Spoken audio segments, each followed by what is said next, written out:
in emotional agility, you talked about getting hooked. What does that mean?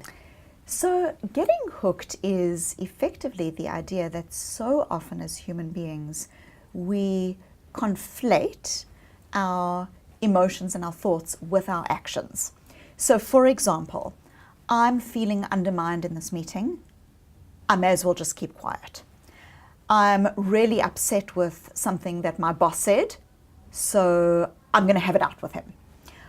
I feel concerned about something at work, but my voice isn't going to be heard, so I'm just going to keep quiet and disengage gradually.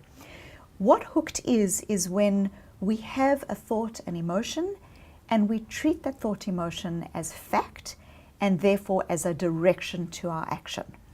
So what I talk about in emotional agility is the idea that emotions are really important and thoughts are really important, but they are data, not directions. Who's in charge here? The thinker or the thought? Who's in charge? The emotion, the fear, the upset, the anxiety, or me, the person who is big enough to contain all of my emotions? Who's in charge? The story of I'm not good enough or there's no point, or me, the person who is able to have many stories and still bring myself to the table, to the conversation, to my leadership in a way that is values aligned and intentional. Are emotions always a fact? So one of the things that I talk about in emotional agility is that emotions are not fact. Emotions are absolutely not fact, and I think that part of our great human suffering is when we treat our thoughts as fact or our emotions as fact. And this is an example of how we get hooked. I thought it, therefore it must be true. I think that I'm an imposter. I think that I'm a fraud. Therefore, I must be.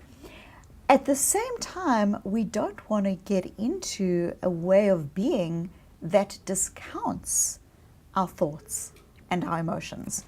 Because one of the things that I talk about in emotional agility is how our emotions often contain beacons to things that we care about.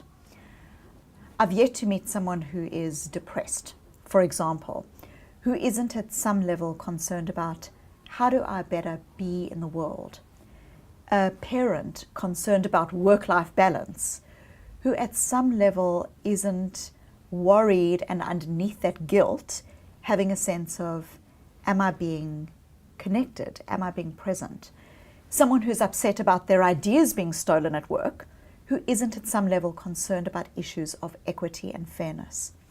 So our emotions are not fact, but they are data.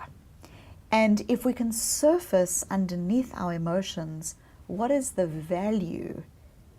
What is the beacon of this thing that I care about that is underneath this anger, this frustration? It can be very helpful for us as human beings, enabling us to calibrate, to shape and take action in ways that are important to us.